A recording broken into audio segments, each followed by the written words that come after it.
Hello everyone, this video will be a comprehensive list on how to get Path of Fire experience in various ways. This video will be formatted from the most accessible and fast to meh. Each will have their own set of requirements as well, so just if you want to, you can skip to a section of a method that you prefer. Before getting started, all of this information is written on my website too if you want to check that out. The wiki also has a really good list of what XP boosters you can stack, so check that out. I'll put both of these links in the description. Starting with the Volatile Magic Orbs and Jahai Bluffs as the first map. For the requirements, you will need a sky scale to get these. There is a route in Thunderhead Peaks, which I will show later in the video, that you can use a skimmer for. Each orb will be 2,540 XP. This cannot be boosted by like XP boosters or banners, etc. And there is an account limit of only getting 250 of these orbs a day. This also includes sky scale rifts. To start off, you're going to go to this waypoint and you're going to head east to these cliffs. Once you get there, you'll see these volatile magic orbs floating in the sky. This is the path that you're going to take, and there are 3 intersections for this very long route.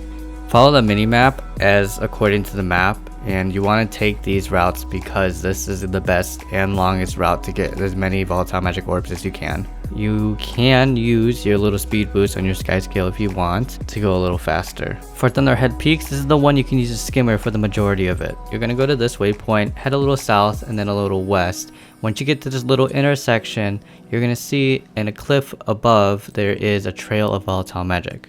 It's going to look like something like this when you come across it. So you just wrap around yourself, go up this cliff, and then go on your skimmer before you get into combat. This trail moves pretty fast, so make sure you're really good at maneuvering your skimmer through the air. That trail is going to take you all the way down to the south waypoint. From here, there's another trail that you can go onto the water and follow this trail all the way through this ice area. This is a really good bonus XP and volatile magic thing that you can do if you were say do a Living Story 4 train or do the meta here.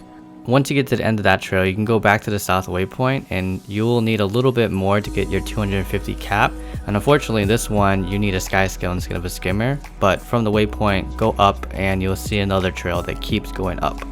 On to the second thing that can get you a lot of XP really quickly is adventures.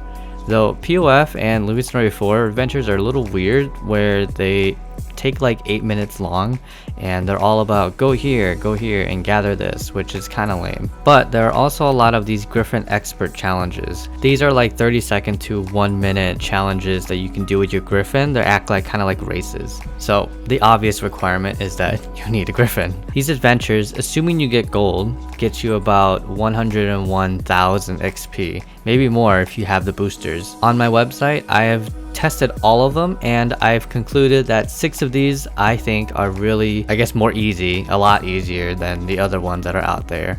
So there is a copy pasta on my website, but I'll also put that pasta in the description below if you want just the waypoints and super simple directions of how to get there. There is one very important thing that you need to know when doing this challenge is you need to know how to use your Griffon, at least efficiently. Sounds weird to say, but you'd be surprised how many people don't know about this. So when you start going down in your Griffon, your endurance bar acts like a little charge. So if when you press or hold your space bar, you go into super speed mode. So here's a quick example. Notice that my endurance is full. I go to my Griffon, I press my space bar, and I fly down. Now my endurance bar got used and I'm going super fast. This is the only way that you can complete these adventures. Also, just a little quick tip too, you may notice that every time you go through these circles, your endurance bar refills. There are a lot more of these Griffon adventures than what I have on my website and what I have linked in the description. So if you feel confident and you want to do the much harder ones, feel free to do it. You'll get a lot more XP. But I also think that they are a pain in the ass. Moving on to what is probably the most accessible to everybody, though it may not be the fastest, is meta trains.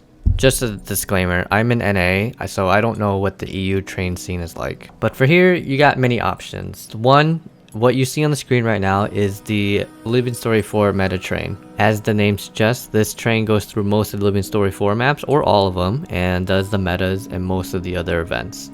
This train is hosted very frequently by various guilds affiliated with the Overflow Trading Company, them being the main people who host it. If you want more information on this train, definitely join their Discord because they always ping it to whenever somebody is hosting it. And you should check out Guild MM's video where he discusses how to do this Living Story 4 train. Another option that there's always a train for is Dragonfall. Definitely check out LFG to see if there's a commander running and just follow them as best you can. Another good option is a PoF train, and this can be hosted by various guilds as well. People generally do like individual metas, but there are guilds that do like a full on every single PoF map kind of a meta. An example would be this guild called Orc Oasis or AO. They do pacifier trains every Friday, and I'll put their public Discord in the description below so you can check them out. The next thing you can do for some extra XP is to kill some mobs that haven't been killed in a while, and this can include both red and yellow mobs. Yellow mobs being the most likely to not have been killed, as people don't normally focus on them. For requirements, you don't really need anything. You just have to have access to the PoF maps and have a DPS build that can kill pretty fast. The reason why this works and why you need to kill mobs that haven't been killed in a while is because the longer this mob stays in the open world, the more bonus XP you can gain.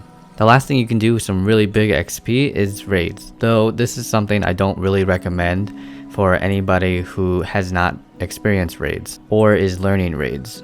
This is why it's on the bottom of the list, but if you are an experienced raider and you raid often, every week, then you should know that every boss from Wing 5 and up will get you about 200,000 XP, but once in a while, Call of the Mist, which is this buff that happens once in a while, you get bonus XP and loot. That bonus XP can give you about another 140 or more thousand. Okay, and that's the end of this video.